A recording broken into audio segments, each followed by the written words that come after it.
Hi, it's Liz Nedden. Let's have a look at doing comparison dot plot and box plot graphs with NZGrapher.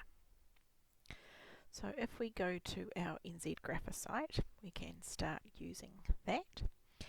Now there's a number of pre-built-in data sets here that we can use. So I, for example, might jump down to the rugby data set, and then I'm going to come down to here where it says graph type, and I'm going to select that, and I am going to go and find the dot plot and box plot and whisker graph. So that's the one that I want. Now I need to choose two variables if I'm doing comparison.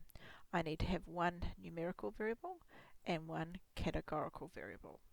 So the numerical variable, if I look at those, I've got position, so that's word answers, which is a categorical, weight, which is numerical, country, which is categorical, and height, which is numerical.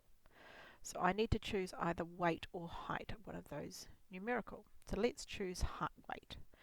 So I'm going to do that, and now I'm going to choose a category. So the category, I could either do position or I could do country. So let's try and do position.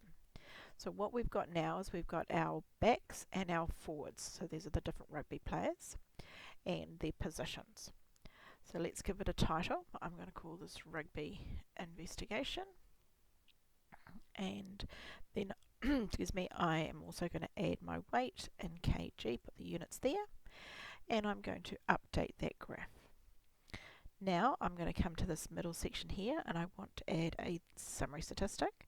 So that's our minimum, lower quartile, median, mean, upper quartile, maximum, standard deviation. Don't worry about what that is at the moment. And then number, so that's how many data values there are in that group.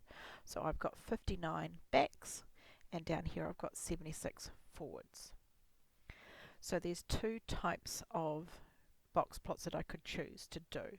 So I've got a standard box plot, which that draws it over the top of the data. So that helps you see the connection between the data and the box plot. So the box plot is a summary of the data itself. It's summarizing, and it's saying the middle group is all inside that box, and it stretches out to here and it stretches out to there.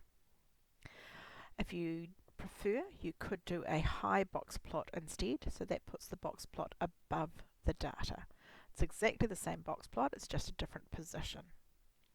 Personally, I prefer the one above, but the choice is yours. The next thing I'm just going to do is I'm going to have a little play around with this point size, because I could bring it all the way to the end, and you see how these circles, the dots are much larger. If I take it all the way down to the bottom, the dots are tiny. And when I look at it like that, it's really hard to see what shape it is. So I want to find somewhere in the middle where it allows me to see the shape more clearly. So I'm going to go for that one. Now those of you that would like a bit of colour, I could, for example, add on the weights there, and that just happens to colour them in from smallest weights to biggest weights, and you can see the colours showing up there. It's not necessary, but it's an optional if you want to make it look a bit prettier.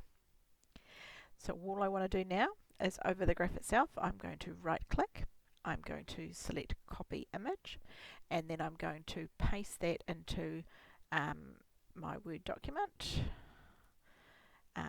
and Control V, and there is my graph all drawn.